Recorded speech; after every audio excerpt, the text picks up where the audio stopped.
National Guard, State Patrol, police departments, sheriff's departments, as well as those who are out there making sure we maintain utilities and everything else. Also, speaking of and watching yesterday, the whole nature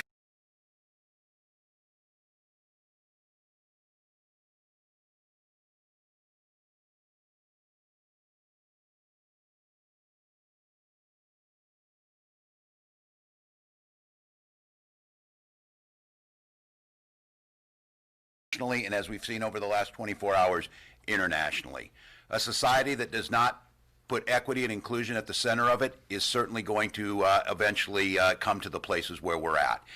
This is a moment of inflection. It's a moment of real change. It's a moment that those folks who are out there demanding this are not going to take a commission or a report.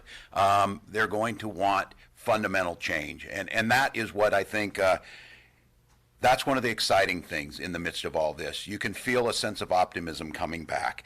I just want to say, you'll hear from some of the things in the updates where we're at. I don't want to paint a picture that this is over, but I do want to paint a picture that I think we as Minnesotans have regrounded ourselves in the values that we care about. It looks to me like there's a clear delineation between the folks who are rightfully pained and angered, wanting to see change and expressing it in lawful ways, and what we witnessed on several days earlier in the week, those that are bent on wanton destruction of the very communities that are most pained. I think as citizens, as residents of Minnesota, we can continue to maintain that, and this gives us a space now for a time of unprecedented opportunity to address things that have been around in many cases decades or since the founding or prior to that.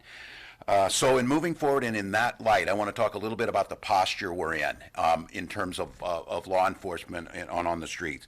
I signed an executive order in consultation and leadership with the mayors of Minneapolis and St. Paul. We will be extending the curfew for 2 days, but the times will change. It will go from 10 p.m. to 4 a.m. And one of the reasons in this is Minnesotans have taken charge of this. The only way these things work is what we've seen the last 2 nights. The vast majority of people abide by this. Those that not are able to address this. I do want to mention something. Some of you witnessed this on many of your stations and live TV. There were protesters that stayed out past the curfew. I think in some cases because of the tragic near miss with the truck, it disrupted some of their schedules. Some of them, I think, were very intent on going home and doing that because it was very clear. They were articulating very clearly the peaceful right to demonstrate, but they also understood once they got out past that time, the interaction with the police that some of you witnessed, and it was gratifying, I think, to see how citizens approached it and how our law enforcement approached it. The very humanized way, the very orderly way that people were processed and treated, and some of the interactions between the two to understand each other was, for me, the way I think people expect this to happen. So that curfew will go in place. We'll also think about the strategic levels of what we have. I will have General Jensen will be speaking about a transition to our National Guard troops back to their homes and their jobs, because that's what they are. They take time out of their jobs, and many of them will be going back, some of them working as news reporters, some of them working as camera operators, some of them working as teachers. That will begin to happen, and that will be done, as General Jensen will talk about, in a very orderly and organized way. Our strategy we need to continue to keep in place. The multi-agency command center that been stood up will stay in place because we are managing communications. I think some of you now have witnessed the complexity of something like this. It doesn't look like the movies. You have to get everybody on the same frequencies. You have to have communications to move people. And when you see an operation move in unison like you've seen the last few days with no prior training together, that's a testament to the leadership of all of these different agencies, and that is the MAC. They'll continue to operate until the time comes when we transition back out of that. I do think it is worth noting that this week there will be, at least as we understand right now, a significant event with the funeral memorial of George Floyd. I believe is scheduled for Thursday.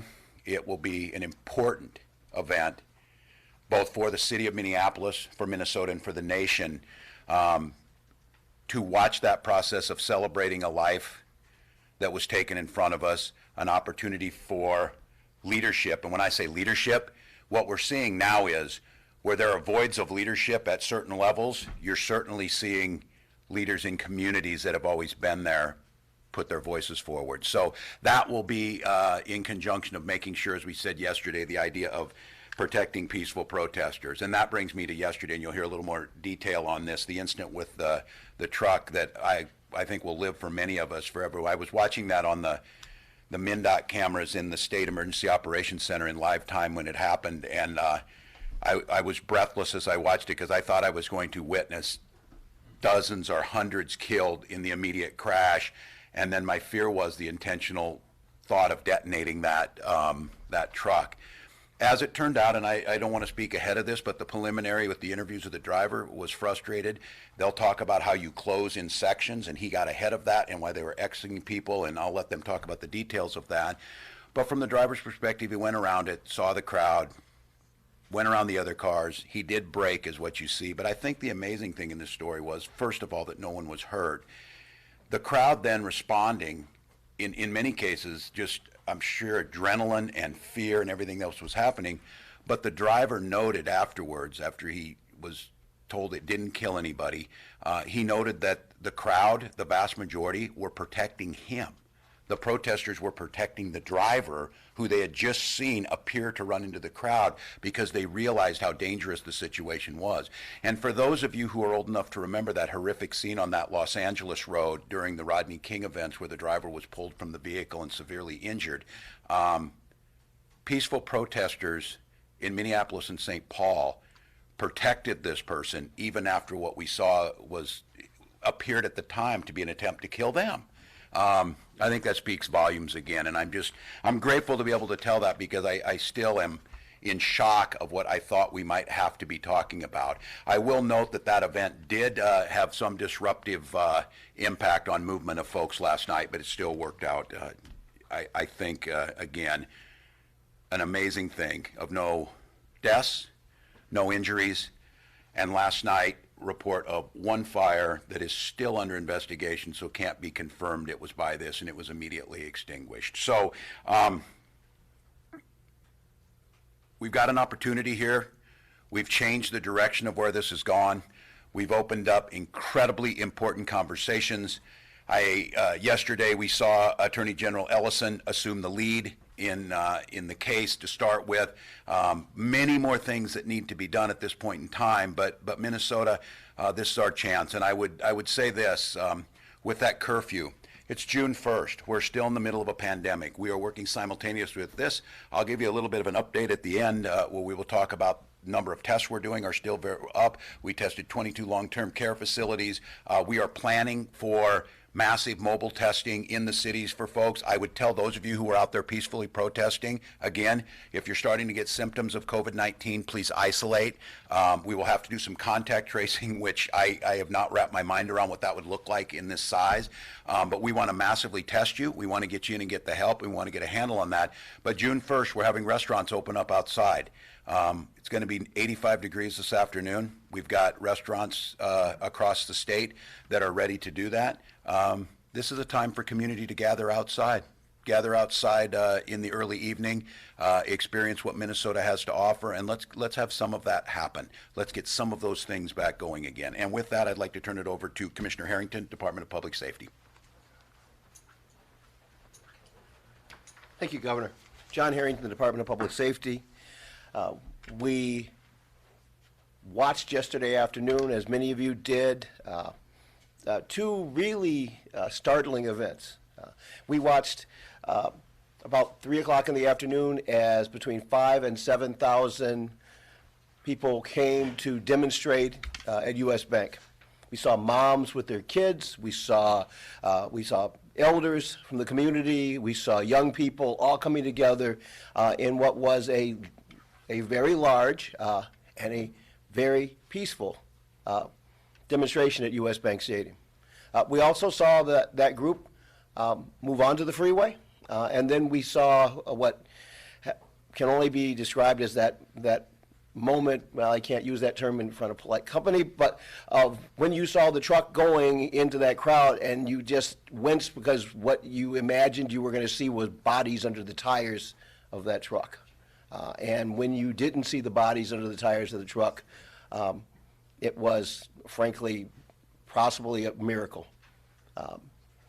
Because the driver was doing 70 miles an hour, as we understand it, or in that range, and even with hitting the brakes, and even with dry pavement, we got lucky, or there was something miraculous happening there. Once that happened, we continued our operational posture in terms of working through the curfew and working through our protest prevention, our riot prevention model. The rapid response team moved, and you could literally see it in real time. You could see the rapid response team, bikes and cars and trucks moving in to the protest area, around the truck, making sure that we could control what we thought might turn into another really bad situation.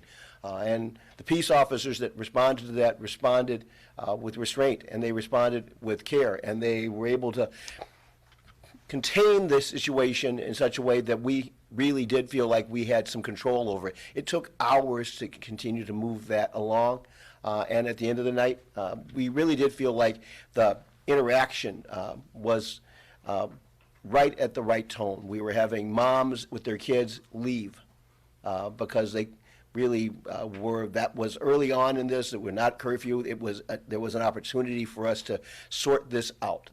We had folks who didn't want to leave and who were clearly there by design, and we made, I think, good decisions throughout. Today we started the morning out. 7 o'clock in the morning, looking at the intel, looking for additional information, looking for signs that we were going to have disruption. We have a preventative patrol model that is operating today, very similar to what we've had the last few days. It's a combination of National Guard, local municipalities, primarily Minneapolis and St. Paul, Ramsey and Hennepin County, that are out working the streets today, prepared to rapidly respond if we have disruption or riots. And also prepared to protect people's First Amendment rights if folks are coming to protest. And we have been working with community. We continue to work with community, whether it's at the Memorial at 38th in Chicago or at Little Earth or all over the Twin Cities area. Peace officers have been working with community to keep the peace. That's what the community wants, and that's what we want. This afternoon, we will move back into our more multi-agency coordinated presence. We'll bring more folks in from suburbs and other sheriff's departments, and we'll continue to integrate them with the Minnesota State Patrol, Minnesota Department of Natural Resources, and the Minnesota National Guard. And we will once again go out to patrol to make sure that the curfew is enforced, to make sure that lawful and peaceful demonstrations, their First Amendment rights are protected, and to make sure that riotous behavior, arson, violence, robbery, looting is not allowed to be the story of the day. At this time, I will turn it over to Major General John Jensen of the Minnesota National Guard.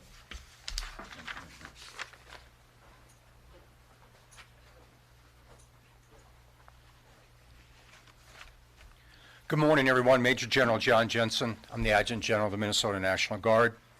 And as Governor Walz just announced,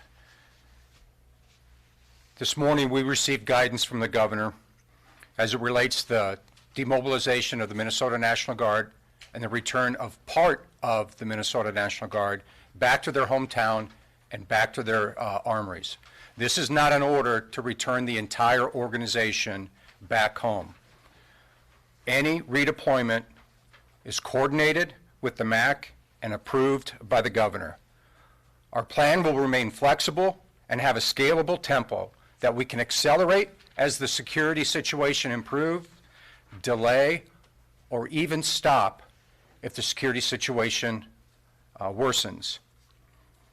With over 7,000 Minnesota National Guardsmen currently mobilized, I am confident that we can reduce our presence while meeting the needs of the mission taskings received by the MAC, the State Patrol, and the Department of Safety. You may see movement begin as early as this afternoon as we take units who are not required to respond in St. Paul or Minneapolis and allow them to return home and begin the process of returning back to their normal status as a citizen soldier. In addition, I'd like to report that last night at 9:48 p.m., in the vicinity of Interstate I-35 and Washington Avenue, an unknown vehicle driving at a high rate of speed toward a Minnesota National Guardsman and their police counterparts. The rapidly approaching vehicle refused to slow down as it approached our Guardsmen and our police officers. Initial questioning into our National Guardsmen indicate that this element responded with verbal and nonverbal signals for the vehicle to stop. The vehicle continued at a high rate of speed. Non-lethal methods were engaged on the vehicle to have the vehicle stop. The vehicle continued at a high rate of speed. At that time, in accordance with the escalation of force, our soldier fired 3 rounds from his rifle in response to a perceived and legitimate threat to him and the Minnesota police officers that he was in direct support of. The vehicle changed course and fled the scene. At this time, no injuries have been reported. We have followed our procedures and reported this event to both the governor's office and the chief of the National Guard Bureau. As is required by regulation, anytime a service member discharges their weapon, regardless of reason, we have assigned an investigating officer for this incident. And finally, this week, and specifically this weekend for sure, the Minnesota National Guard has seen the best and the worst of Minnesota. We have seen the devastation of a community, and we have seen great citizens coming back out, picking up the pieces with their friends, with their neighbors and strangers. And we've had a small part of that. We've had the privilege and the honor to be a small part of that. Because Minneapolis and St. Paul are our communities too. We live here, we work here, and the Minnesota National Guard is here for you. And now be followed by Colonel Langer.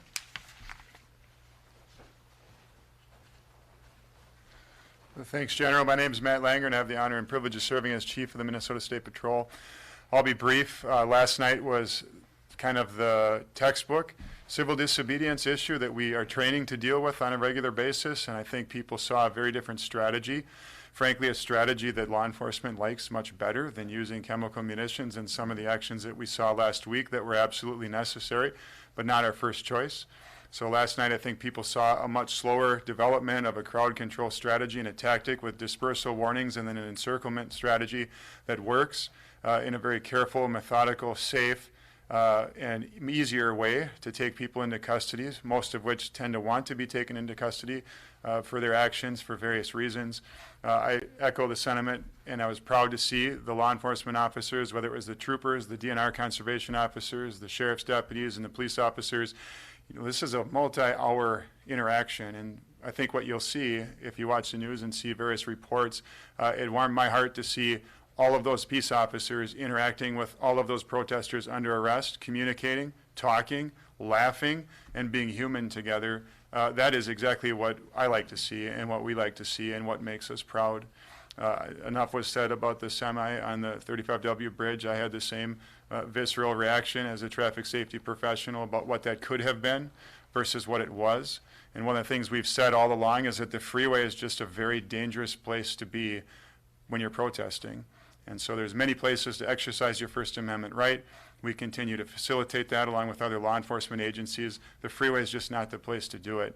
And although we try as hard as we can to keep people safe, it's just really, really difficult. And yesterday was a shining example of what we said for a long, long time about the danger of those events on the freeways. I tend to agree nothing short of a miracle in terms of the lack of injury involved there, and we're very thankful for that. Last but not least, we're prepared. We have our staffing and our resources, and as the governor said, the multi-agency response is still there. The curfew adjustment has been announced, and oftentimes you hear law enforcement directing like 10 o'clock, and the requirement is that you obey the curfew, and that's an order. But sometimes you don't hear what I'd like to say is, I'd like to ask people to cooperate with that 10 o'clock curfew. And maybe that's different, maybe that's not common, but that's our ask, and I'm speaking collectively on behalf of law enforcement. We'd like you to cooperate with that. And that's helpful for us. We'll be there and ready, and we're willing and able to deal with what we have to, but we know absolutely the vast, vast majority of Minnesotans and those who live around Minneapolis and St. Paul are helping, and they're trying, and we just hope and pray for peaceful, genuine expression of First Amendment right, and enough with the violence, enough with the property destruction, and we look forward to that, and that's my ask for the future here, is that we get back to who we are in this state in Minnesota, and we exercise those rights appropriately and cooperate much better than what we saw last week. With that, I think I'll turn it over to Mayor Jacob Frey.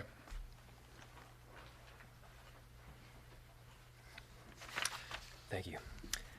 This has clearly been a crisis unlike any our city or state has ever seen, and I think it's becoming increasingly clear that it's one that demanded a state-supported and guard-sized response. And the governor mentioned just a little bit ago that we have not seen this kind of mobilization since World War II.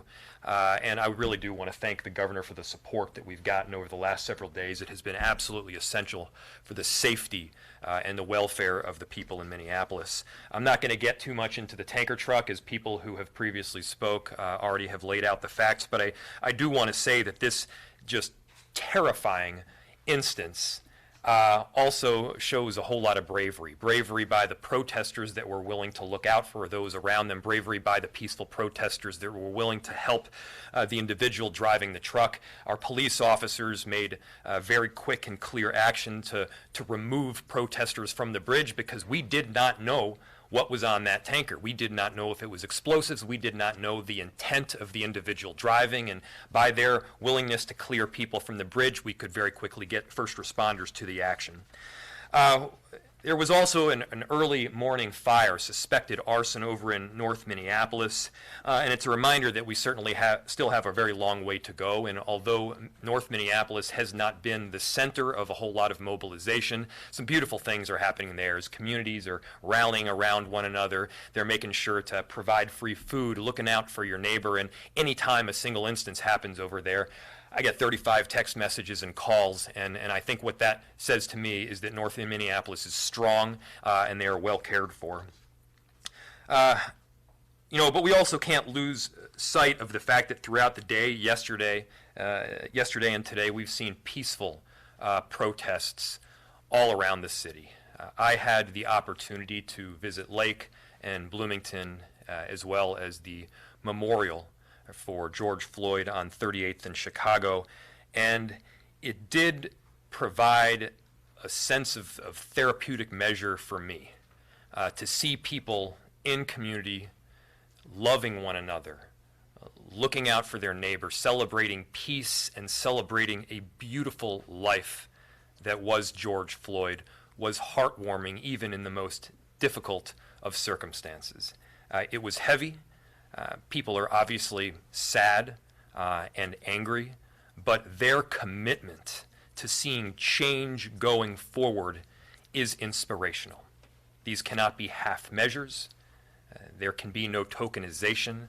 This has to be done well and thoroughly, and I can tell you that I know the governor and mayor and others are entirely committed to that. And to call this a painful chapter in our city's history is clearly an understatement. The murder of George Floyd has made very clear the systemic racism and issues that need to be confronted in our society, not tomorrow, but right now. So let's retain order, let's keep the peace, but let's keep that sense of urgency and lack of patience going forward, because it is needed. Those need to be the overriding goals of both tonight and the days ahead. Mayor Carter.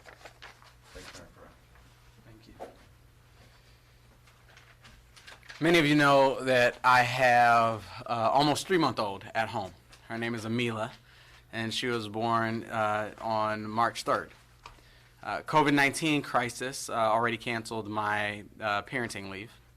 And so, I haven't gotten a chance to do the fatherhood leave that I had initially planned on doing. But I look at her every morning. I look at her every day. And I know that she's going to have some questions for all of us. Growing up, I think about the conversations I've had with my grandparents and my parents about those days, like, You know, when Martin Luther King was assassinated, those moments like Freedom Summer, those defining moments in our history that we look at our grandparents and our parents and say this was a really important moment, and we ask them to account to us for where they were and what they did. To the governor's point, when we've asked our grandparents about those historic moments, a commission and a task force report is unsatisfactory. The point is, every generation I know has those moments that call us to be bigger than our biggest selves, that call us to work, that call us to action, that call us to do something. And in just the ways that we've asked our generations to account for those moments, my daughter, our children, all of our children and grandchildren will ask us to account for what we did right now, how we acted right now, how we answered this moment right now. Yesterday in St. Paul was a day that I'll look forward to telling them about. Yesterday in St. Paul, our day was marked by the local business owners who, despite having boarded up windows and trying to figure out when they'll get their employees back to work, held supply drives to collect diapers and formula and food and the type of essential supplies that our families need but don't have access to because our grocery stores are closed. Yesterday was marked by neighbors showing up on University Avenue in the Midway area and walking our neighborhoods, just organizing organically on the internet to show up and walk down the street with a garbage can, a garbage bag, a shovel, and a broom. And yesterday in St. Paul was certainly marked by the thousands and thousands of individuals who came out, just like they did in Minneapolis, who came out to peacefully march, who came out and gathered at the Capitol to say what our focus ought to have been on all of this past week and what our focus must be on going forward. That George Floyd should never have died. He should still be alive. He should still be with us today. That the officers responsible for his death must be held accountable. And that as we do this short-term work, we must commit ourselves to the long-term work of ensuring that we stop this pattern that has recurred in our community and in our country far too many times for far too long. Their work, all of those actions were peaceful, but they were not patient. All of those actions were peaceful, but they were not quiet.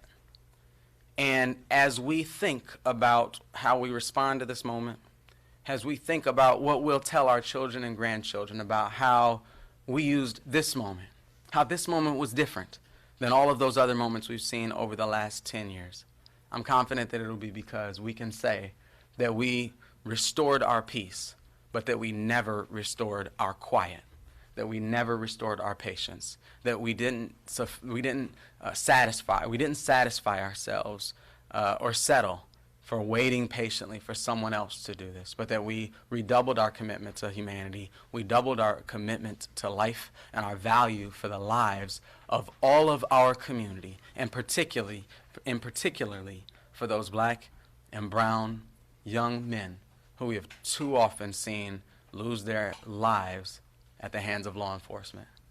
We have shifted, it seems, our approach in Minnesota and in the Twin Cities on the how. That's what's given us a chance to change the law enforcement tactics that we already heard about today. The how has shifted.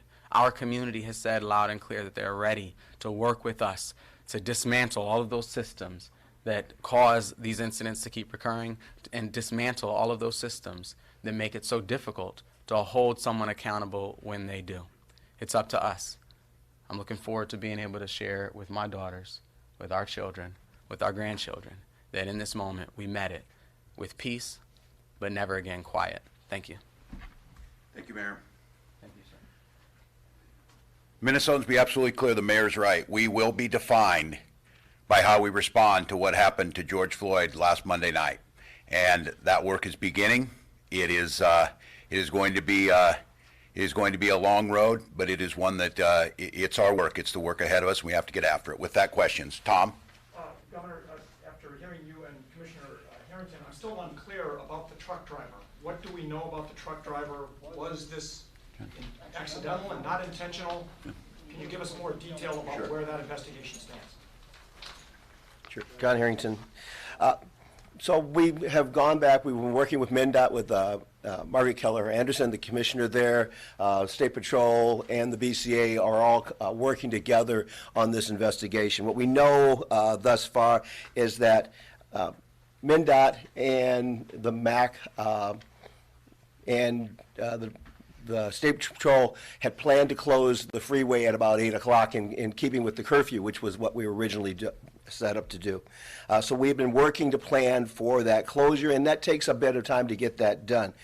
At about 16:30 hours yesterday, as we were monitoring the group over at U.S. Bank, and we started seeing that movement toward the freeway, we asked MnDOT can you lock it down now?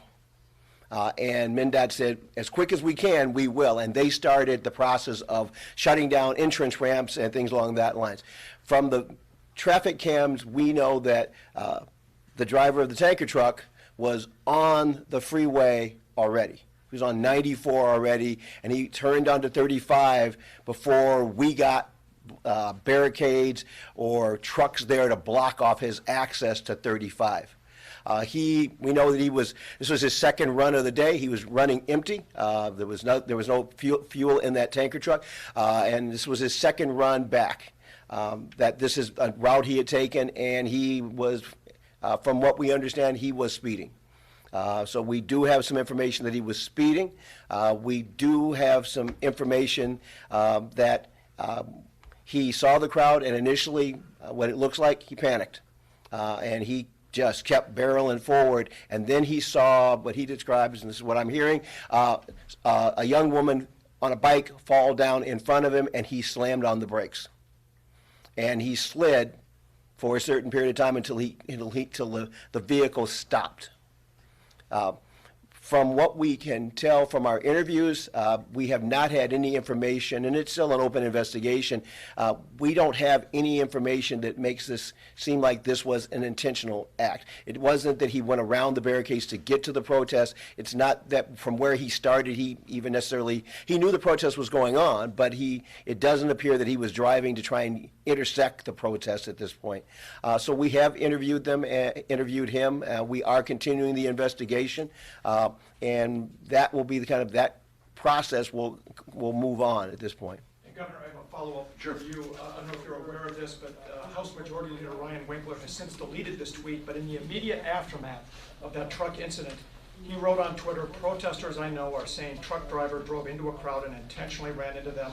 Confederate flags and white supremacist insignia. Protesters stopped the truck. Minneapolis police have shut down the bridge."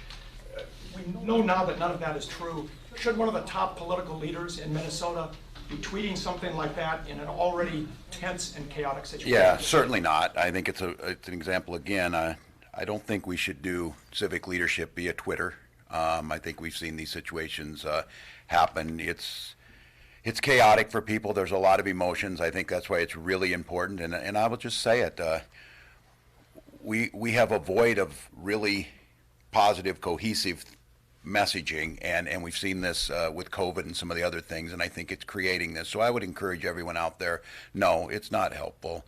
As it turns out in this, and we'll see how it goes, that I think you had somebody did something really stupid, got in a dangerous situation by people on the highway, feels incredibly lucky that he did not kill someone, and is really lucky that Minnesotans showed their better angels, and he did not get killed in this after he got pulled off. I mean, I thought we were witnessing that again. So, no, I would encourage everyone, please do not do that. It is not helpful.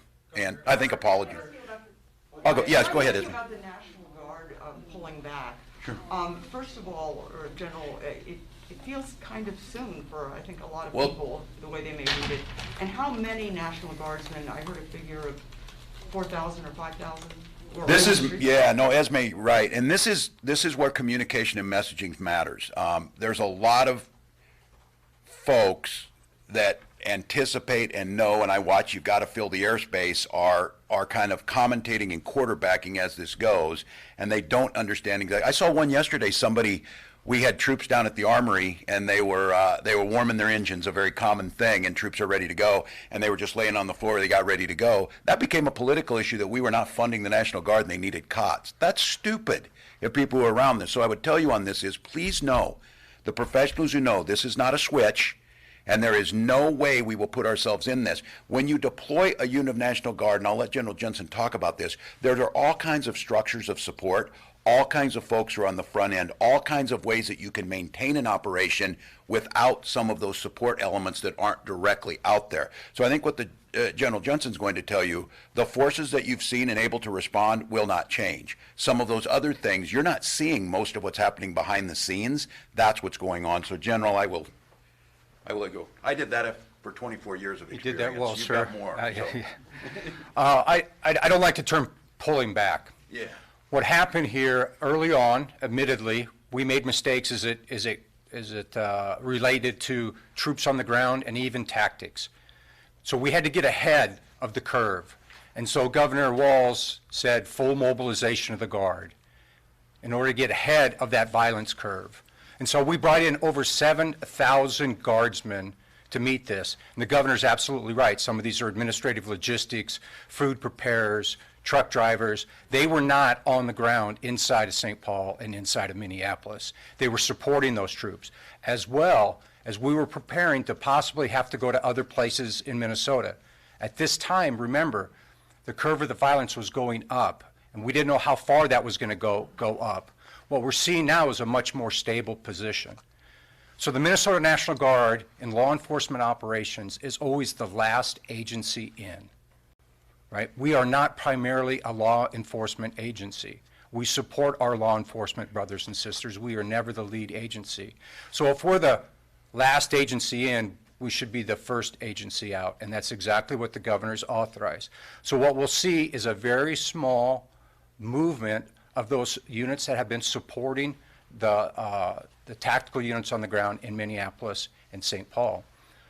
Our initial guidance is that our presence that we have had on Saturday, Sunday, and Monday, that will be the minimum presence. We have to always be able to have that presence available to public safety and to the MAC. And we've seen Saturday and Sunday night to be very successful as it relates to the techniques and the tactics used. So that's a little bit of background as it relates to the Minnesota National Guard and the return of some of our citizen soldiers back to their home in their home armories. Thank you. Governor, I have a question on the letter earlier, and I think this could actually go to a few different people. But what do you make of Lieutenant Bob Crowell's letter that he published that came out today, who claimed he was coordinating with Senator Guzelka on National Guard deployments? And similarly, given that letter, a related follow-up question to that is, how do people have trust in law enforcement given the tone of that letter? And well, I've not read it. I can only speak about the lawful orders of the state of Minnesota and my authority as governor in the National Guard. That's not how this works. That's not how any of this works. And at this point in time, I don't think I can comment any further. I don't have any more information on it. But Governor, there's a call with the president today, and there's some reports that he urged you and other governors to use more force to stop the unrest and the disorder. What was your reaction to that? yeah, this has been an ongoing call around COVID, and the president came on and gave his assessment of the situation. These are governors from all across the country, and I remind folks, much like maybe Washington State or more importantly New York, where we were all watching them, what happened to them with COVID-19, that was us. So governors have been calling me and asking me about this because this hit us first. The president gave his assessment of this. He called on me to speak, and one of the things I noted and tried to tell that this action that we're taking, and I just want to be very clear, I'm incredibly proud of what this group put together, but I will also tell you, I pray to God we never, ever have to do this again. I hope that I never see this type of organization put together ever again. And my point to him is that it's not, saying the world was laughing at the states who aren't taking action. I said, no one's laughing here. We're in pain. We're crying. We saw a man lose his life in front of them. And our challenge is that this is about social trust, social compacts, and reestablishing faith in the people who are there to serve them. And I just mentioned that. I thank the president for the support, specifically with Secretary Esper and Chairman of the Joint Chiefs of Staff, Milley, were on with us to help us talk about, assess this.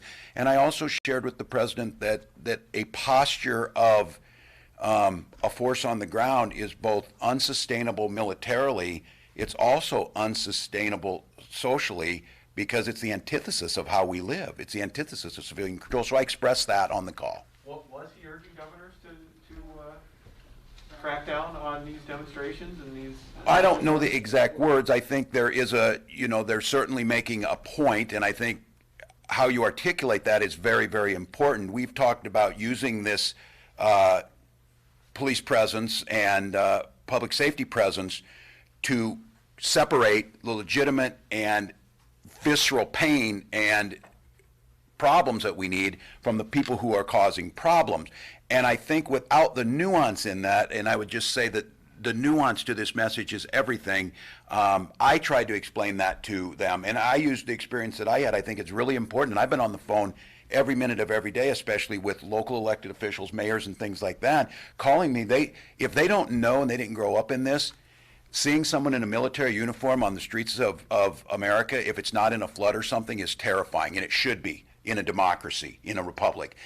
Explaining to them the role of a citizen soldier being out there, and I took my time to tell those other governors, you're going to need your forces on this. You are going to need, and as the general said, we had established the largest presence ever on Friday night, and it wasn't enough. And then we went to the next one because this takes time. So I explained to them as why you're doing this side of things. The solution is not going to be with what we built here. This is not the solution to our problem.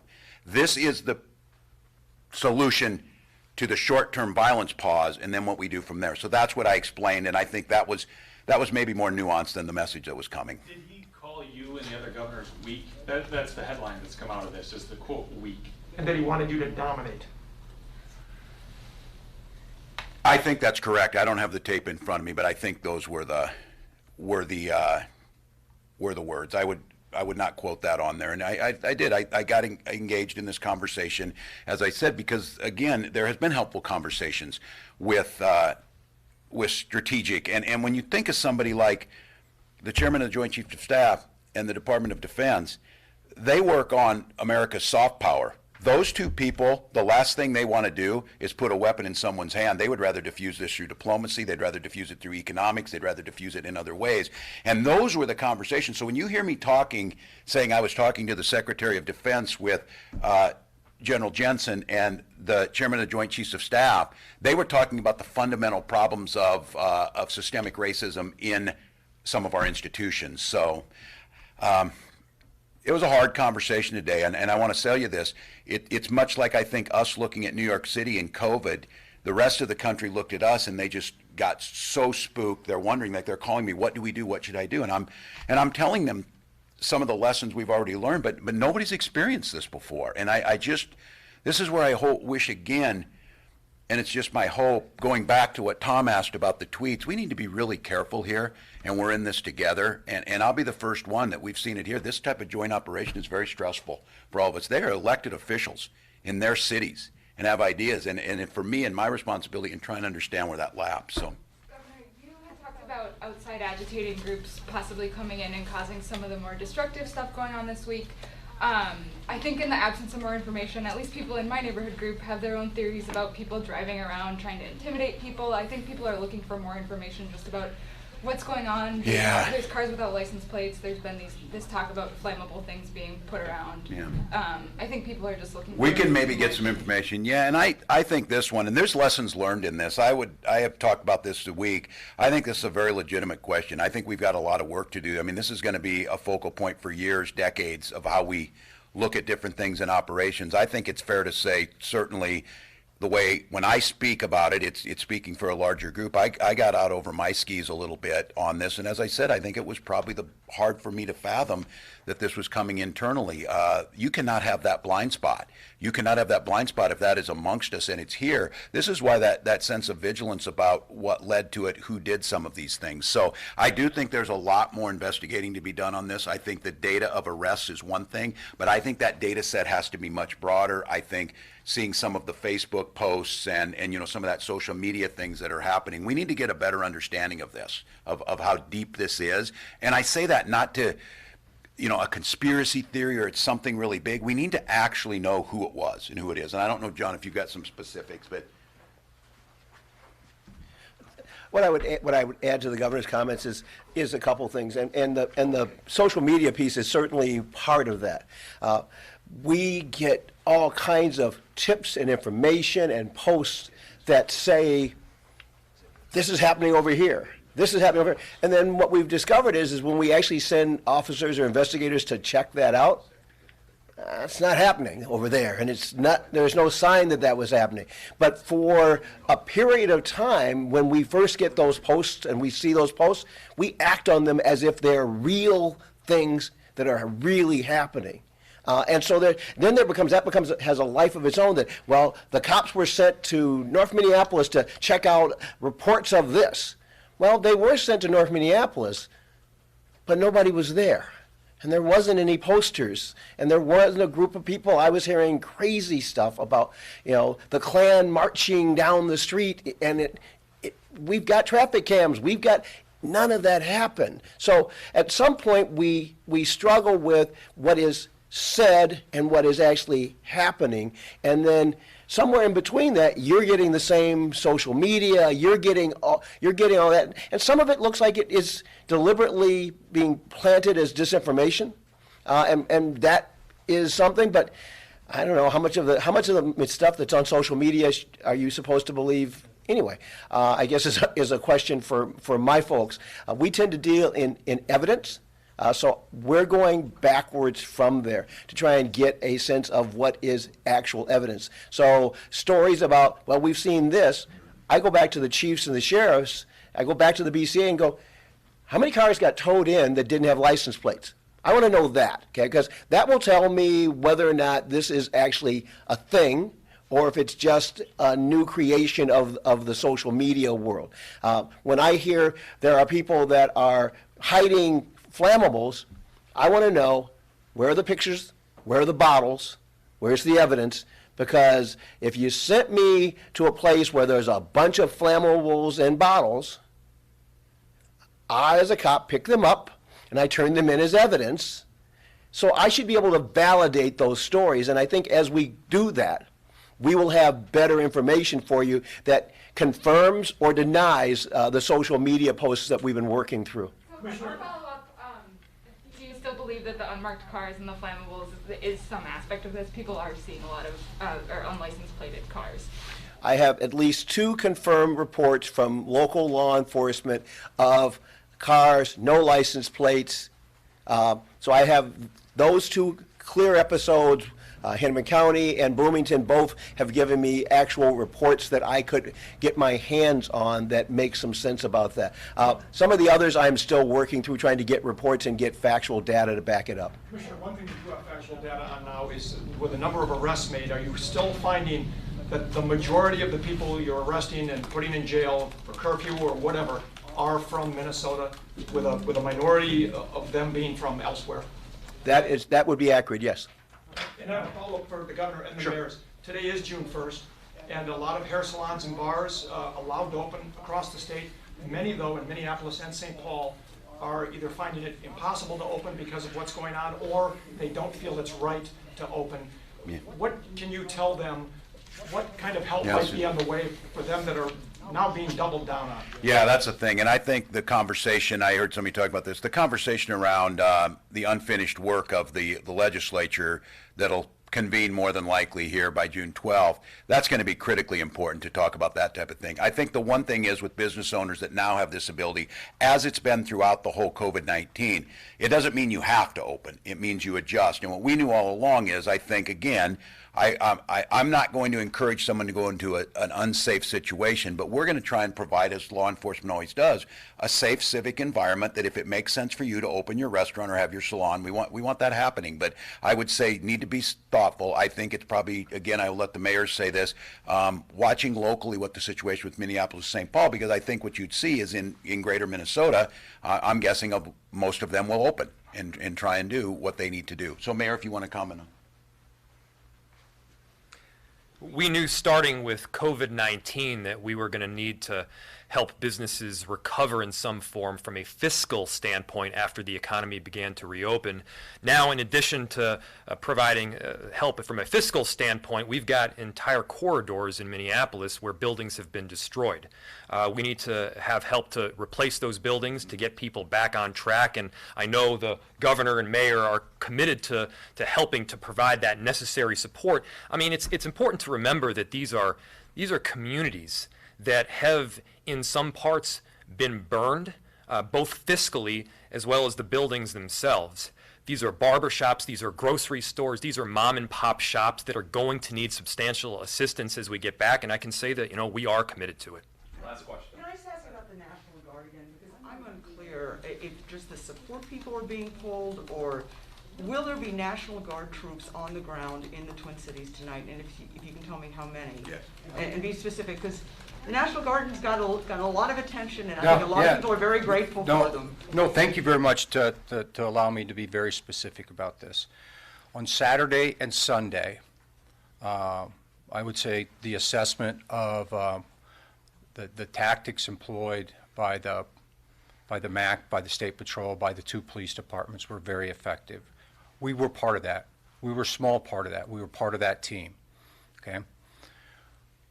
That level of effort I have guaranteed to the governor for an unspecified amount of time. He knows what it is. I've laid it out for him. I'm not going to lay it out here. But what we had on the ground last night will be in Minneapolis and St. Paul, guaranteed. That is what I told the governor. As we begin peeling pieces off of this, that presence will remain through that time that I've given the governor. But the violence didn't continue to accelerate at a very rapid rate. So what we did is we created capacity that we didn't necessarily need because we started on stabilizing the security environment in Minneapolis and St. Paul. So I don't think any citizen of Minnesota wants thousands of guardsmen to be sitting in their armory, away from their homes, away from their families, away from their employers, just waiting for what we believe and what we hope is a downturn on violence. Why did we lower the curfew today? It wasn't because violence increased. That's not why we lowered the curfew, right? We lowered it because our citizens responded to us. Our citizens responded to the pleas of the law enforcement and our elected officials over here.